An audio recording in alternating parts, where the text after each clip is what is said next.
ಕರ್ನಾಟಕದ ಮಟ್ಟಿಗೆ ಹೇಳಬೇಕಂತಂದರೆ ಕರ್ನಾಟಕದಲ್ಲಿ ಕಾಂಗ್ರೆಸ್ ಪಾರ್ಟಿ 1.5 ವರ್ಷ ಆಯಿತು ಅಧಿಕಾರಕ್ಕೆ ಬಂದು. 1.5 ವರ್ಷಕ್ಕಿಂತ ಸ್ವಲ್ಪ ಜಾಸ್ತಿನೇ ಆಯಿತು. ರಾಹುಲ್ ಗಾಂಧಿಯವರು ಮೊಹಬ್ಬತ್ ಕಿ ದುಕಾನ್ ಅಂಥೇಳಿ ಭಾಷಣ ಮಾಡ್ಕೋತ ಅಡ್ಡಾಡ್ತಾರೆ. ಮೊಹಬ್ಬತ್ ಕಿ ದುಕಾನ್ ಅಂದ್ರೆ ಪ್ರೀತಿಯ ಅಂಗಡಿ ಅಂತ. ಮೊದಲಿದ್ದವರಿಗೆ ಅಂಗಡಿ ಪ್ರೀತಿ ಮಾರಾಟ ಮಾಡೋದಿಲ್ಲ ಅನ್ನೋದು ಗೊತ್ತಿಲ್ಲ. ಆದರೆ ಅವರು ಯಾವುದನ್ನು ಹೇಳ್ತಾ ಇದ್ದಾರೆ ಅದಕ್ಕೆ ತದ್ವಿರುದ್ಧವಾಗಿ ಎಲ್ಲೆಲ್ಲಿ ಅಧಿಕಾರ ಇದೆ ಅಲ್ಲಿ ನಡ್ಕೊಳ್ತಾ ಇದ್ದಾರೆ. ಎಲೆಕ್ಷನ್ ಟೈಮ್ದಲ್ಲಿ ಹೇಳಿದ್ರು ಫಲಾನುಭವಿಗಳಿಗೆ ಖಟಾಕಟ್ ಕೊಡ್ತೇವಂತ. ಮೊಹಬ್ಬತ್ ಕೆ ದುಕಾನ್ ಹೋಗಿ हत्या और आत्महत्या का दुकान बन गए. ಕಟಾಕಟ್ ಅಂತ ಹೇಳಿ ವಾಲ್ಮೀಕಿ ಹಣವನ್ನು ವಾಲ್ಮೀಕಿ ಬೋರ್ಡಿನ ಒಂದು ಹಣವನ್ನು ನುಂಗಿ ಹಾಕಿದ್ರು.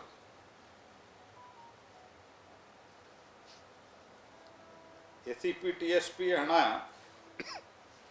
ಯಾವಾಗ ಗ್ಯಾರಂಟಿ ಅನೌನ್ಸ್ಮೆಂಟ್ ಮಾಡಿದ್ರು ಕಾಂಗ್ರೆಸ್ ಪಾರ್ಟಿಯವರು, ಆವಾಗ ಡಿಪಾರ್ಟ್ಮೆಂಟ್ಗೆ ಸಂಬಂಧಿಸಿದಂಥ ಯೋಜನೆಗಳ ಹಣವನ್ನು ನಿಮ್ಮ ಗ್ಯಾರಂಟಿಗೆ ಬಳಸ್ತೀನಿ ಅಂತ ಹೇಳಿರಲಿಲ್ಲ. They never told that. ಆದರೆ ಅದಾದ ನಂತರ ಈಗ SEP TSP ಹಣವನ್ನು ಈ ಗ್ಯಾರಂಟಿಗಳಿಗೆ ವರ್ಗಾವಣೆ ಮಾಡ್ಕೊಂಡಿದ್ದೀವಿ. ಯಾಕಂದರೆ ಗ್ಯಾರಂಟಿಗಳನ್ನು ಕೊಟ್ಟಿದ್ದು SEP TSP ಅಂದರೆ SC ಮತ್ತು STಗಳಿಗೆ ಇರುವಂಥದ್ದು. ಅದನ್ನು ಕಟಾಕಟ್ ಟ್ರಾನ್ಸ್ಫರ್ ಮಾಡಿಕೊಂಡ್ರು. ಕಟಾಕಟ್ ಯಾರಿಗೂ ಏನು ಬರಲಿಲ್ಲ, ಕಟಾಕಟ್ ಟ್ರಾನ್ಸ್ಫರ್ ಮಾಡಿಕೊಂಡು ತಿಂದು ಹಾಕಿದರು. ಮತ್ತು ಇವತ್ತೇನು ದುರಾಡಳಿತ, ಭ್ರಷ್ಟಾಚಾರ, ತೀವ್ರ ಸ್ವರೂಪದ ಆರೋಪಗಳು ಸ್ವತಃ ಮುಖ್ಯಮಂತ್ರಿ ಹಿಡ್ಕೊಂಡು ಅನೇಕ ಸಚಿವರುಗಳ ಮೇಲೆ ಬರ್ತಾ ಇತ್ತು.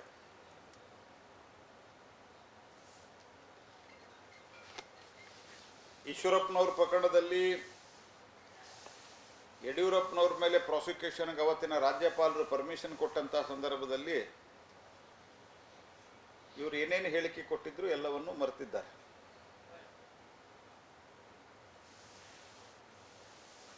ಆದರೆ ಇವತ್ತು ಸೊಕ್ಕಿನಿಂದ, ದುರಹಂಕಾರದಿಂದ ರಿಯಾಕ್ಟ್ ಮಾಡುವಂಥ, ಪ್ರತಿಕ್ರಿಯೆ ಕೊಡುವಂಥ ಕೆಲಸವನ್ನು ಮಾಡ್ತಾ ಇದ್ದಾರೆ.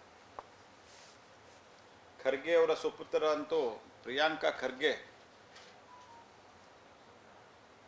ಸಾರ್ವಜನಿಕ ಬದುಕಿನ ಪಬ್ಲಿಕ್ ಲೈಫ್ದಲ್ಲಿ ಒಂದು ಮಟ್ಟ ಅನ್ನೋದಿರ್ತದೆ. ಎಲ್ಲ ಮಟ್ಟವನ್ನು ಮೀರಿದ್ರು ಅವರು. ಎಷ್ಟು ಕೆಳಗಿಳಿಬೇಕೋ ಅಷ್ಟು ಇಳಿದಿದ್ದಾರೆ.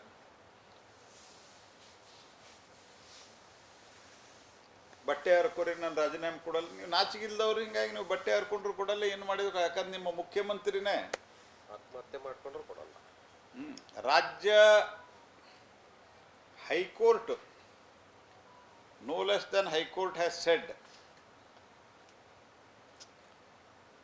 ಮುಖ್ಯಮಂತ್ರಿಗಳ ಅಥವಾ ಆಯಾ ಕಾಲದಲ್ಲಿ ಉಪಮುಖ್ಯಮಂತ್ರಿ ಇತ್ಯಾದಿ ಮಂತ್ರಿ, ಉಪಮುಖ್ಯಮಂತ್ರಿ, ಮುಖ್ಯಮಂತ್ರಿ ಇದೆಲ್ಲದನ್ನು ನೀವು ಇರಲಿಲ್ಲ ಅಂದರೆ ನಿಮ್ಮ ಶ್ರೀಮತಿಯವರ, ನಿಮ್ಮ ಹೆಂಡತಿಯ ಹೆಸರಿನಲ್ಲಿ ಇದ್ದಂಥ ಆಗಿರುವಂಥ ಅವ್ಯವಹಾರ ಇಷ್ಟು ಫಾಸ್ಟಾಗಿ ಆಗಕ್ಕೆ ಸಾಧ್ಯ ಇಲ್ಲ. This is the comment of the high court.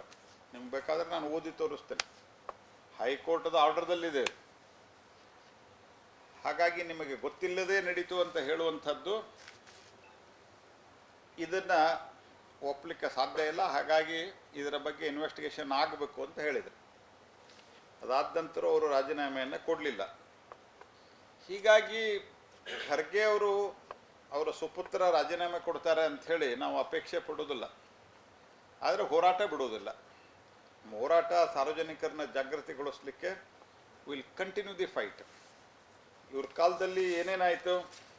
ಮೊದಲನೇದು, ಸ್ವತಃ ಮುಖ್ಯಮಂತ್ರಿಗಳ ಮೇಲೆ ಗಂಭೀರವಾದಂಥ ಆರೋಪ ಬಂತು.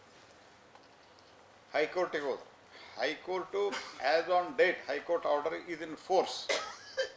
ಇನ್ ಸ್ಪೈಟ್ ಆಫ್ ದ್ಯಾಟ್ ಅವರು ರಾಜೀನಾಮೆಯನ್ನು ಕೊಟ್ಟಿಲ್ಲ ಮತ್ತು ಅತ್ಯಂತ ಬಂಡರತನದಿಂದ ತಮ್ಮನ್ನು ತಾವು ಸಮರ್ಥನೆ ಮಾಡ್ಕೋತಾ ಅಡ್ಡಾಡ್ತಿದ್ದಾರೆ.